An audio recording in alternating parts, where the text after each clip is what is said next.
Ok, hoje é Lag BaOmer, um dia muito especial. Então, primeiro agradecer a Hashem pela oportunidade que a gente teve ontem de ter uma festa muito bonita, poder participar. Às vezes a gente fala, poxa, mas de novo tem mais uma coisa, tem outra coisa, e todo dia tem. Na verdade, a Torá está falando para você, olha, hoje tem um dia, você pode ganhar na loteria. Você quer participar? Estou te dando. Venha participar. A Shimon Bar Yochai, ele contou, olha, hoje eu estou indo embora, vou falecer. Quer participar? Talvez você não ia ficar sabendo que o dia do falecimento é um dia tão grande, mas eu estou te dando a oportunidade desse dia você se elevar, ganhar brachot, garantir tudo que você precisa. É o dia de hoje. Quer? Venha. Estou te dando a oportunidade. E Baruch Hashem, a gente teve uma linda festa ontem. A gente pôde comemorar como ele queria. E Bezrat Hashem, que o mérito do Rabbi Shimon Bar Yochai e todos os outros sábios e mestres que possam nos proteger, trazer brachot, alegria, segurança em Israel. Bezrat Hashem. E Mashiach, o Arizal, ele falou, o famoso cabalista, que com esse livro, ou seja, o livro Zohar, o povo judeu vai se libertar do Galut. Porque ele, na verdade, ele vem despertar a nossa alma. E Mashiach, a ideia dele é concluir todo o nosso trabalho, onde a gente faz com que a alma ela supera e domina a matéria. Então, com esse livro, com esse ensinamento, a gente vai conseguir, Bezrat Hashem, trazer a vinda de Mashiach, que seja em breve, Bezrat Hashem. Mas o shiur não acabou ainda, apesar que sempre você fala que seja em breve no final, hoje eu deixei para o começo. Ok. Ontem à tarde eu contei uma história, eu faço questão de repetir, porque é uma história muito bonita, quem estava aqui, quem não estava, mas a história do Rabbi Shimon Bar Yochai, não a história mais conhecida dele, mas a história que ele tinha sobrinhos, filhos da irmã dele. E ele teve um sonho em Rosh Hashanah, e o sonho falou para ele que os sobrinhos dele iam ter que pagar um imposto muito alto, de 600 moedas de ouro. E ele então decidiu intervir, e ele mandou mensagem, mandou vários shluchim baterem na porta lá dos sobrinhos dele, Keren Kayemet, Yeshiva tal, sinagoga tal, e cada dia tinha uma outra, certo? Uma outra missão, que não falta, Baruch Hashem, nosso povo, charity, certo? Hoje com charity você recebe do tio, da avó, da vizinha que tem lá, Baruch Hashem, e o povo ajuda, Então ele foi pedindo, e eles entenderam que estava vindo do tio. Eles sabiam que o tio não era qualquer um. E eles foram dando dinheiro a pessoas de muito dinheiro. E eles foram dando. Chegou o final do ano, não fala se é o ano fiscal ou o ano judaico, mas chegou o final do ano, imagino que o ano judaico, bateu o fiscal na porta dos sobrinhos e exigiu 600 moedas de ouro. Não vão pagar. Não vai pagar? Então não tem história, vai preso. Eles foram presos, e aí chegou a notícia do Rabi Shimon. Rabi Shimon, então, pediu para os familiares próximos fazerem a conta de quanto dinheiro eles conseguiram arrecadar dessa família ao longo dos anos, ao longo daquele ano. Eles falaram, a gente conseguiu arrecadar 594 moedas. Na trave.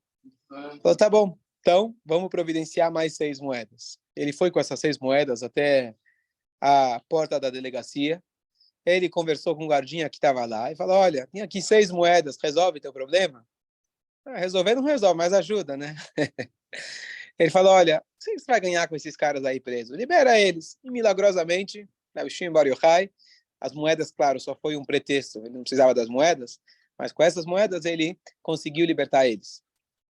E aí ele contou para eles o que tinha acontecido com as 6 moedas que faltavam. E aí ele contou para eles e falou, olha, na verdade eu tinha tido um sonho em Rosh Hashanah, que vocês teriam que pagar um imposto muito alto, e eu decidi poupar vocês, que ao invés de ter que dar esse dinheiro para o governo, vocês vão dar esse dinheiro para uma causa nobre. Poxa, e por que não contou para a gente antes? A gente teria dado e teria caprichado nos 600, não ia ficar faltando nada, não teria que passar por isso. Ele falou, se eu tivesse contado para vocês, vocês não teriam feito a tzedakah, lishma. Lishma significa com a intenção de servir a Deus. Essa é a passagem dele. E ontem, então, a gente comentou de que o dinheiro a nossa parnassá já é fixada em Rosh Hashanah. E às vezes o Yehudi fala, não, eu vou ser mais esperto. Eu vou trabalhar de forma, Deus nos livre, ilícita, de forma proibida, e assim eu vou ganhar mais daquilo que já estava previsto para mim. E como a gente fala várias vezes em relação à idolatria, quem era capaz de fazer, se ajoelhar para uma estátua? Era tão primitivo assim? Mas Hashem, ele causava uma ilusão que na hora que você se ajoelhava para a imagem do sol, você achava que o dia seguinte, ó, fez sol, tá vendo? Ontem me ajoelhei para o sol e deu certo, funcionou. É a ilusão. A pessoa tem a ilusão que ele teve uma maneira mais fácil, cortou o caminho, ganhou mais dinheiro. E aí, o que acontece, de um jeito ou de outro, aquele dinheiro que você ganhou a mais, ele vai acabar sendo gasto de outra forma. Você vai acabar tendo uma multa, um imposto, de alguma forma, aquele dinheiro que poderia ter sido por uma causa nobre, a gente acabou investindo naquilo que não precisava ter investido. E mesmo que você ganhou teu dinheiro de forma, Baruch Hashem, honesta, justa, de acordo com as leis da Torá, às vezes cai um fiscal, às vezes tem uma multa, às vezes tem um gasto inesperado com médicos e uns livres. Hashem fala para a gente, se poupa. Pega dinheiro, e às vezes você fala, poxa, eu vou gastar mais para comprar um tefilim, gastar mais para comprar um lulav, para quê? Tá kasher, tá kasher. Então saiba que nunca está gastando a mais. Na pior das hipóteses, você pegou um dinheiro que iria para um fundo que não ia trazer muita coisa boa para você, e você investiu isso numa mitzvah que fica para sempre. Então essa é uma mensagem muito bonita dessa história não tão conhecida do Rabbi Shimon Bar Yochai. Segunda história. Rabbi Shimon Bar Yochai viveu na época que quem dominava Eretz Israel eram os romanos. Foram os romanos que haviam destruído o templo e ainda estavam governando sobre Eretz Israel. E dentro desse período com os romanos tiveram momentos piores, momentos melhores, menos piores. A época da Revolução do Bar Kokhba, por exemplo, foi muito trágica, que o povo de Israel, na época de Rabi Akiva, um pouco antes, tentou se rebelar contra os romanos, e eles conseguiram, por determinado tempo, reconquistar Jerusalém, mas os romanos voltaram com tudo e reprimiram toda aquela revolta, e foi muito trágico. Então, dependia da época como o povo estava. Naquela época, as coisas estavam médias. E os romanos, eles haviam proibido para algumas práticas judaicas. Eles proibiram o Brit Milá, eles proibiram o cumprimento das leis de pureza familiar, Tarat HaMishpachá, fecharam as mikves, etc. E eles proibiram o Shabat. Essas 3 mitzvot. Como a gente vê ao longo da história, eles sempre queriam acabar com o nosso povo, ou espiritualmente, ou fisicamente, ou os dois. Deus nos livre.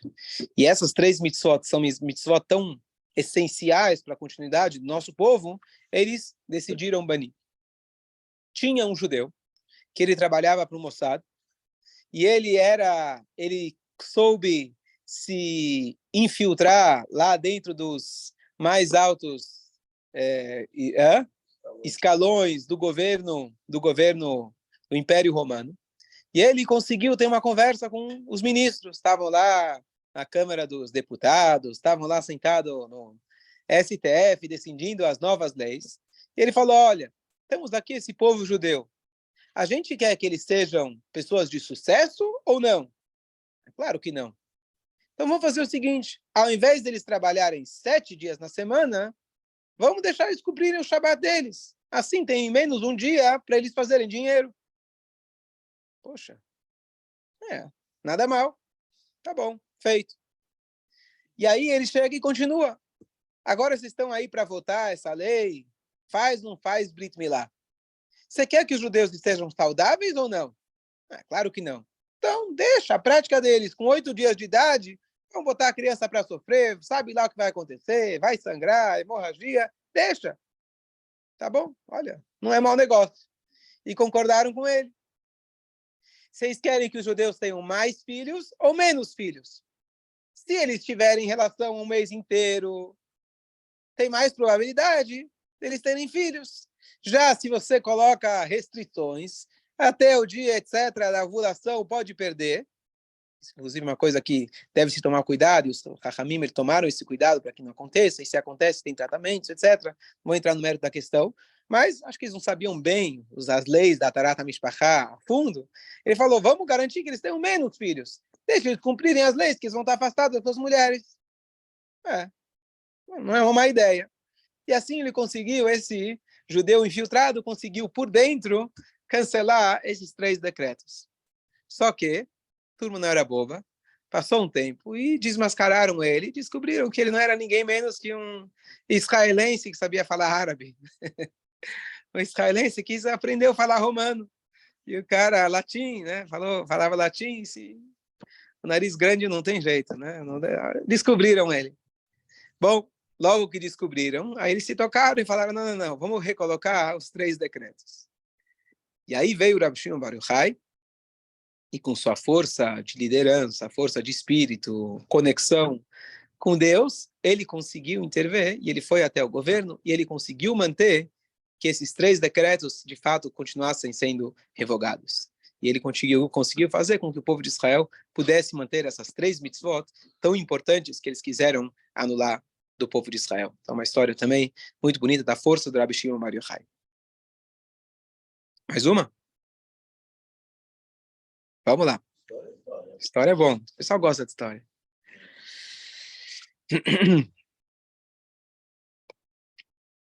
Quem era o Rabi Shimon Bar Yochai? Porque, assim, o que eu hoje acordei pensando, o dia que faleceu o Rabi Shimon Bar Yochai, quantos rabinos já não faleceram na história? Sejamos honestos. Né? No meio Chabad, né, tem vários dias de alegria e etc. Em cada secto, como se fala, do nosso povo, você tem os seus líderes, digamos assim, mais próximos que se celebra e etc. Tinha uma vez um jovem que ele fez tshuva e ele foi para uma yeshiva do Chabad. Aí a mãe liga, como tá, meu filho? Hoje teve festa a noite inteira. O que foi? O primeiro Rebbe de Chabad, hoje é o dia que ele saiu da prisão. Tá bom? Hoje é o dia que o segundo Rebbe saiu da prisão. E o terceiro? Ele liga para o rabino da Yeshiva e fala, peraí, quem são esses caras aí? Tá todo mundo na prisão? Tá certo? Então, Baruch Hashem, na Rússia se dizia que você tinha três opções. Aqueles que estão na prisão, aqueles que já saíram, aqueles que estão para entrar. Tá certo? Então, infelizmente, nosso povo passou por muitas e várias, e a gente procura sempre motivo de celebrar. Motivo da gente celebrar a vida. Aproveitar, dedicar, a gente está falando da segurança do povo de Israel, segurança da terra de Israel, e o comprometimento que a gente tem com a vida. Então, é incrível tudo aquilo que a gente passou, e ainda assim a gente continua resiliente lutando pela vida.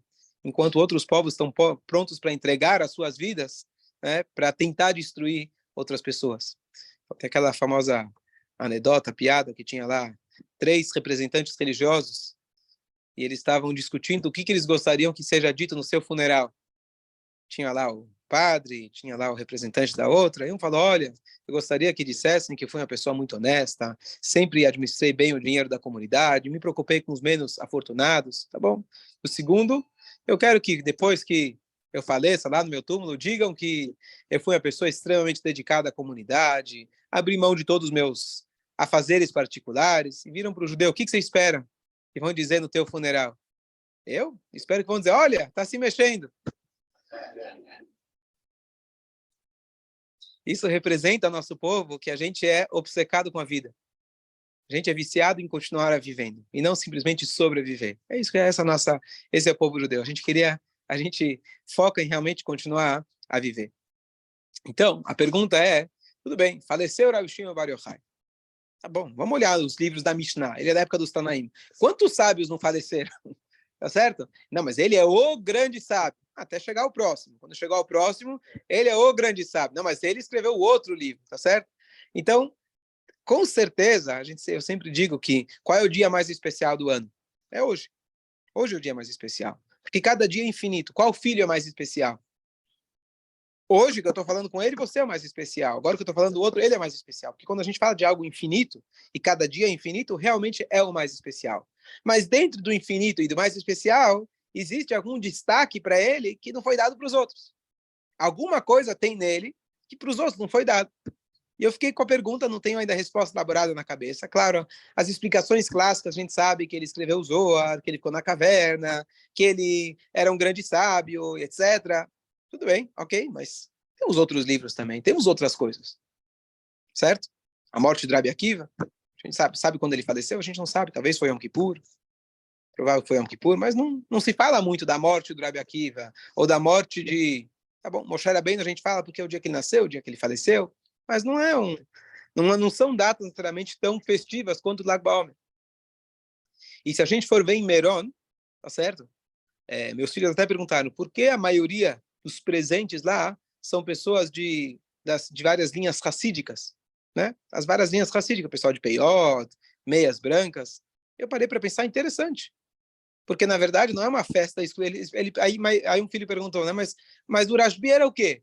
Ele era da Polônia, ele era ashkenazista. Eu falei, olha, ele está muito antes de qualquer uma dessas correntes, tá certo? E você vai ver, para os Faradim, também é muito forte o dia de Lag BaOmer. Talvez que vão para Meron, talvez são mais, ou seja, pelo menos talvez chama mais atenção aqueles que se vestem todos iguais, né? Porque os Faradi, talvez cada um está vestido de forma diferente. Eu acho que Nazi de outras linhas, quando é uma linha racídica, está todo mundo com o mesmo uniforme. Então, talvez se eles apareçam mais, sejam mais destacados. Mas realmente é uma festa celebrada por todas as linhas, não tem algo específico. E o Sefaradim, inclusive, nesse dia, eles acendem várias velas, inclusive até pensei em introduzir aqui, não, acho que não ia dar muito certo, mas eles fazem leilão. Quem vai acender a vela que representa o Rabi Akiva? Opa, leilão. Arrecadação, por que não? Né? Mas não tudo pega em todos os lugares, tá certo? Mas por quê? É um dia de muito tzedakah, um dia de muito mérito. Você vai acender a vela e tem mérito de vários tzadikim, que a princípio não tem nada a ver com o Rabi Shimon Bar Yochai especificamente. Mas eles celebram também de uma forma muito intensa. E quem vem em Meron, realmente tem lá todas as linhas. É muito bonito, que é como se fosse aquele Rebbe que todo mundo aceita, não tem discussão, eu vou, eu não vou. É o Rebbe antigo que não está muito antes de qualquer linha. E todo mundo vai lá e celebra, vai no cemitério, é muito bonito. Então, o que será que destaca tanto o Rabi Shimon Bar Yochai dos outros tzadikim? Meu Shai, o que você acha? A obra dele foi, vamos dizer, a pedra de toque, vamos dizer. Foi antes e depois. Próximo daqui, juntando tudo aquilo que vocês falaram, né? Mas a ideia de que o que tem o Rabi Shimon Bar Yochai? Então, eu não acho que é a figura do Rabino A, o Rabino B, o Rabino C. Todos os rabinos são muito grandes, todos os rabinos são, cada um com o seu ponto forte, o próprio Rabi Akiva e etc. Que era o professor do Rabi Shimon Bar Yochai. E nós também, o Moshe Rabbeinu, quando ele olhou para a nossa geração, Deus deu para ele uma máquina do tempo e ele falou, uau, esses caras aí podia estar assistindo, antigamente era televisão, né? Mas podia estar no YouTube, tá às 7 horas da manhã na sinagoga, podia estar descansando e ele vai lá rezar. Eu estou aqui no deserto, também não tem muito mais o que fazer, né? Estudar a Torá não tem mais outras opções. Então, aí é fácil. Mas, com certeza, cada um tem a sua... Mas existe uma passagem na Guemará que diz que determinado sábio estava tentando entrar em um determinado local, lá nos mundos superiores, no Gan Eden, no paraíso, lá em cima, depois dos 120. E aí, barraram ele na entrada, falando, aqui você não entra. Ah, peraí, Rabi Shimon está lá dentro, tem gente aí, por que eu não posso entrar? Aí eles falaram para ele, olha, aqui só entra aqueles que transformam meriro lemitko, em aramaico, mar lematok. Aqueles que conseguem transformar amargura em doçura. Aqui só pode entrar desse tipo de tzadikim. E o nome da categoria desses tzadikim se chamam Benei Aliyah. Benei é tipo bar mitzvah, filho da mitzvah, filhos de Aliyah. Aliyah é ascensão espiritual. É um tipo de ascensão destacada que se difere de todos os outros tipos de ascensão. Então vamos tentar elaborar o que teve Rabi Shimon Bar Yochai que ele conseguiu fazer, que destaca ele dos outros tzadikim, e é justamente isso que o Zohar traz para a gente, essa possibilidade. Então, no momento que Hashem deu para ele a oportunidade, na caverna, pela grandeza dele, o mérito dele, seja lá qual foi o mérito que ele teve para que ele seja o protagonista desse ensinamento do Zohar. Zohar significa iluminar. A Torá também ilumina. Torá já ilumina. Mas ele conseguiu dar um passo a mais, como você falou, que eu preparo para Mashiach, na revelação divina aqui nesse mundo, que essa revelação é capaz de dar para nós as armas e ferramentas para a gente conseguir superar todo e qualquer desafio material, mas principalmente desafios emocionais e espirituais. O estudo da Torá de forma mais aprofundada, até então não era necessário. Ele estava logo depois da destruição do templo. Quem lembrava ainda do templo, dos momentos que o povo inteiro se juntava, iam lá para Jerusalém, a sensação que a pessoa tinha de conexão com a divindade era suficiente. Não precisava de tanto estudo, não precisava de tanta Kabbalah. Você via Deus, acabou. Por mais que o segundo templo não era igual ao primeiro, mas após a destruição, e antes da destruição, isso não tinha comparação. Então, a Hashem, ele sempre programa que o remédio, ele já vem antes da doença. Então, esse é o remédio que, na verdade, hoje, os últimos 2000 anos, a gente está sofrendo ainda a consequência da destruição do segundo templo. O fato que não estamos todos unidos, o fato que, desde então, o templo foi destruído pela falta de amor ao próximo, o fato que a gente foi espalhado pelo mundo cada vez mais, o fato que não temos o núcleo como o Beit HaMikdash, o fato que temos tantas desigualdades, etc., são decorrentes da destruição do templo. Então, Hashem, no momento que ele destruiu, junto com isso, ele deu também a arma, as maneiras da gente conseguir superar. E nada é por acaso, não foi que Deus destruiu, ele falou, vou te dar uma arma para você reconstruir. Não, na verdade, eu destruí para que você possa revelar essa luz que está dentro de você. Então, o Zohar foi a chave. E essa chave foi girando cada vez mais, conforme o tempo foi passando, para que esses ensinamentos possam ser, na verdade, disponíveis para que todo mundo pudesse absorver e aplicar no seu dia a dia. Então, talvez por isso, esse marco do Rabi Shimon, ele é tão importante, que é o que, na verdade, dá para a gente o poder da gente conseguir ter a resiliência, a gente conseguir iluminar as nossas vidas, apesar de todos os desafios que cada dia aparecem cada vez mais, aparentemente, e com esse livro, diz o Arizal, a gente vai conseguir sair do Galut. Não é mais um livro de Torá, e sim é o livro que, na verdade, deu para a gente a ferramenta para os últimos 2000 anos de Galut, que é o Galut mais comprido que já teve, e estamos aqui terminando, Bezrat Hashem, para a gente conseguir superar tudo isso. Fala, Shai. Por exemplo, tem aquele trecho do Shabbat, né? Alguém aqui da sinagoga? Eu convidei ele para o Lag BaOmer. Ele falou, estou em Amsterdã. Tá bom, eu sabia que ele estava viajando, mas achei que ele já tinha voltado. Aí eu falei, bom, mas você vai achar aí algum lugar para você comemorar Lag BaOmer. Aí ele mandou depois o vídeo. Eu estou aqui no Rabat, de Amsterdã, e é incrível, é incrível. Você vê um outro Yehudi, e é a mesma coisa, é o mesmo Lag BaOmer. Tá lá o churrasquinho, tá lá o rabino cantando e outro cara tocando violão, as pessoas em volta. É engraçado que parece que estão no meio de um prédio, parece todo um monte de prédios em volta, é outra estrutura, mas a Neshama é a mesma, é tudo igual. Tá certo? Eu olhei e falei, uau, é incrível, né? O nosso povo é incrível, não importa onde está, 2000 anos depois, celebrando a morte de um rabino, né? Como realmente a nossa tradição, como a nossa Am Israel Chai, realmente, achei muito bonito. O Rabino Dudu ontem filmou Jerusalém, filmou muitos lugares que ele foi lá do Rebbe Baruch Hai. A festa foi muito grande. Sim. Bom, mas que em Israel tem, não é novidade. Só quando você vê no falar, Zé Chaim. Então, respondendo a sua pergunta, eu comentei outro dia. A gente sabe que para estudar o Zohar, é clássico que precisa ter 40 anos de idade. Aí, como você tinha comentado, é 40 anos de estudo, não de idade, certo? A idade não é o suficiente. Mas, e aí as pessoas, não, se estudar o Zohar é perigoso, sei lá, você vai sair voando, vai fazer magia, não sei, vai ler a mão das pessoas. Eu te garanto que você pode ler o Zohar inteiro, todo dia, o dia inteiro, à noite, fica lá à noite sentado no chão com uma vela, você não vai sair voando, você não vai ler mão de ninguém, e não tem nenhum risco desses.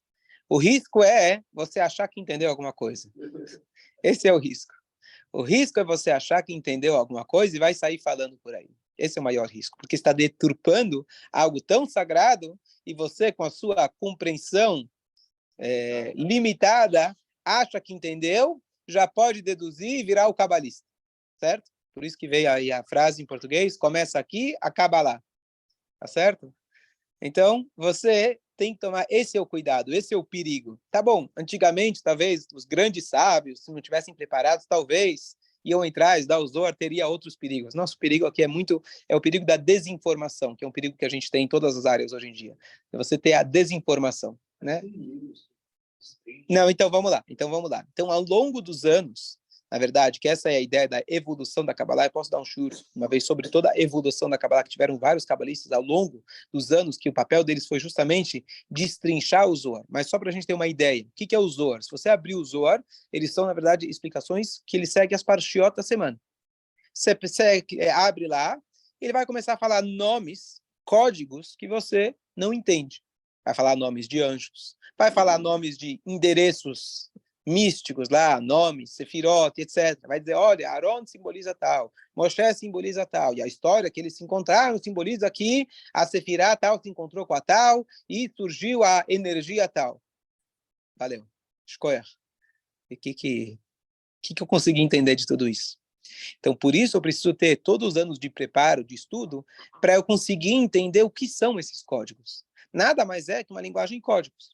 Se você conseguir ter uma compreensão mínima, primeiro, você está descrevendo coisas espirituais, então você não está lendo uma história que é acessível como para todos, ler a história de Moshe com Aaron, ou sequer os ensinamentos que você pode ter da história, ou sequer dos valores numéricos ou das nuances que a Guimará pega, olha, um vava aqui, um vava ali, então a regra é que você deduz YZ. Não. Você está estudando termos que, já para começar, você precisa ter uma noção do que eles estão se tratando. E mais ainda, a base é você saber leafshit advarim migashmiutan. Significa você conseguir leafshit, você conseguir tá bom, boa, despir as coisas, estou traduzindo literal, despir as coisas de sua materialidade. Ou seja, quando ele diz, por exemplo, na Torá, a mão de Deus, a criança talvez está imaginando que é mão de Deus. Você cresce um pouco, você entende que Deus não tem mão. Ele não é físico. Você entende que é o conceito de mão, conceito de força, o braço forte que ele tirou a gente de lá. Na Kabbalah tem um risco maior ainda. Está descrevendo um anjo, está falando lá das asas dele, e a pessoa vai começar a imaginar o anjo e as asas. Vai falar da bondade divina, você vai começar, a bondade divina. E você não consegue entender que isso é apenas uma roupa divina, e não que Hashem se limita a isso. Porque a pessoa, o risco maior ele vai começar, agora que eu li o Zohar inteiro, eu já tenho o mapa completo de Deus. Agora eu já sei onde Deus começa, onde Deus termina. E o que ele fez? Pegou a Kabbalah e fez a maior deturpação possível, que ele, ao invés de ele conseguir expandir a sua compreensão do infinito e entender que ele entende menos ainda, ele conseguiu fazer uma sopa de letras e achar que ele captou alguma coisa. Esse é o risco. Para isso, então, ao longo dos anos foram desenvolvidas várias ferramentas, que inicialmente era apenas para cabalistas. O que quer dizer Kabbalah? Aqueles que tinham a tradição, que tinham o conhecimento de as ferramentas de conseguir decifrar o Zohar. Como você falou, a gente leu o Kegav na sexta-feira à noite, está descrevendo a conexão dos mundos superiores no Shabat, e você não entende absolutamente nada. Mas ao longo dos anos, os sábios de cada geração, eles foram possibilitando cada vez mais para a gente conseguir pegar essas ideias sem ter o risco da deturpação. E por isso hoje, para eu chegar no Zohar, e sim, faz parte da gente ler o Zohar também, eu preciso primeiro conhecer qual que é o significado de cada uma desses códigos, e não só o significado, principalmente o significado que não é, saber o que não é, usando o exemplo da Torá, que a mão de Deus não é mão de Deus, que a bondade divina não é a bondade divina. Não vou estudar um mapa que agora eu coloco Deus no meu bolso. Você conseguir ter essa abstração, não sei se fala, abstração, você entender que é abstrato e não concreto, e muito além do abstrato, isso é que você precisa ter muito estudo. E é isso que os livros mais contemporâneos, eles passam para a gente, claro, aqueles que são autênticos, que realmente seguem a tradição e não pegam alguns conceitos e deturpam e interpretam como quer. Então a gente precisa saber quais são realmente os livros autênticos, mas que eles passam para a gente a informação numa linguagem onde você não corre esse risco. Então eu, por exemplo, quem sou eu? Não entendo nada, não tenho os 40 anos de estudo, nem de idade eu tenho, mas eu já dei 3, 4 shurim sobre o que é Gavna. Há uns 15 anos atrás, alguém me perguntou, o que é o Gavna? Eu fiquei com a pergunta na cabeça, que eu não tinha a mínima ideia. Muitos anos depois, saiu um livro, um rabino em Israel, um grande professor de Hassidut na Yeshiva de Kfar Chabad, Zalman Gopin, no nome dele, e ele faz lá uma análise sobre o que é Gavna. Mesmo a análise dele em linguagem no hebraico moderno, ainda é difícil. Mas alguns pontos deu para eu conseguir relacionar com o nosso dia a dia? O que dá para a gente captar daquilo para o nosso dia a dia? Então, se você quiser, no meu, tá lá, coloca Kegavna no meu podcast. Ele faz um livro analisando a Tefilá, os vários trechos. Então, ele fez primeiros dias de semana, até que ele chegou no Shabat, e é assim, um livro grosso para cada, sei lá, 10 páginas da Tefilá, 20 páginas, uma coisa assim.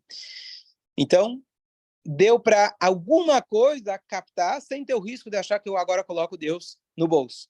E deu para tirar, principalmente, ideias da gente crescer no nosso dia a dia, não só dizer, agora eu já entendo Deus. E sim, eu entendo o que Hashem quer de mim no Shabat. Como eu devo me comportar no Shabat, qual deve ser meu pensamento, minha conduta espiritual no Shabat, que vai condizer com aquilo que está acontecendo nos mundos espirituais no Shabat. Então, se quiser, tem a gravação disso. E realmente foi longe, até chegar um ponto, falei, acho que já deu, pelo menos, acho que já tá indo longe demais da nossa compreensão. Mas, e é isso, na verdade, que o grande mérito que a gente teve quando veio o Baal Shem Tov e os demais mestres da Hassidut, que eles conseguiram trazer para a gente, Hashem também deu para eles essa possibilidade de pegar conceitos muito profundos e trazer para a gente mensagens que vão transformar o nosso dia a dia, que no final das contas, o ponto aqui não é virar um cabalista.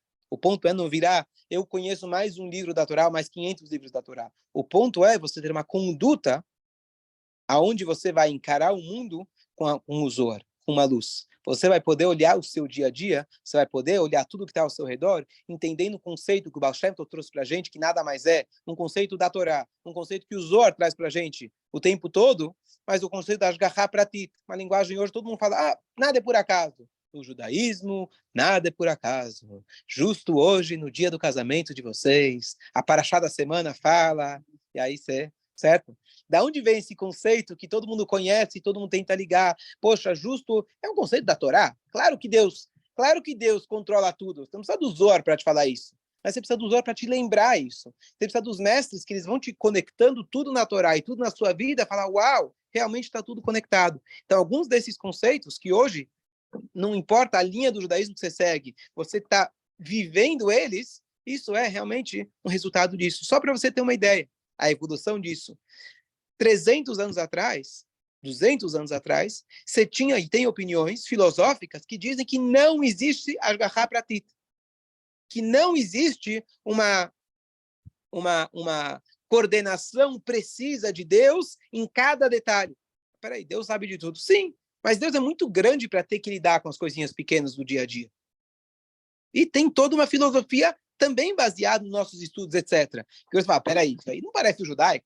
Não, mas isso é uma linha dentro do judaísmo. Então, o que eu estou querendo dizer é que hoje você vai dizer, não, mas isso é óbvio, sempre foi assim. Não foi sempre assim. Teve uma evolução do conhecimento que a Hashem foi proporcionando para a gente ter uma vida mais profunda, para compensar e para iluminar um mundo que apresenta para nós cada dia mais desafios. Então, essa, na verdade, acho que o marco do Zohar e a celebração do dia de hoje, nada mais é a gente poder dizer, hoje nós existimos como um povo que mantém as suas tradições, graças a Hashem, que proporcionou para a gente, mesmo dentro de momentos tão difíceis, luzes da Torá, que podem nos dar a força, e se eu me conectar mais com essa luz, para que a gente supere todos os desafios que a vida nos coloca, e a gente realmente vai conseguir entender que são desafios e não dificuldades, que não é um castigo divino e sim um presente, e a gente conseguir superar cada dia, até que, Bezrat Hashem, a gente vai ter o final, Bezrat Hashem, o game over, que vai ser a vinda de Mashiach, Bezrat Hashem.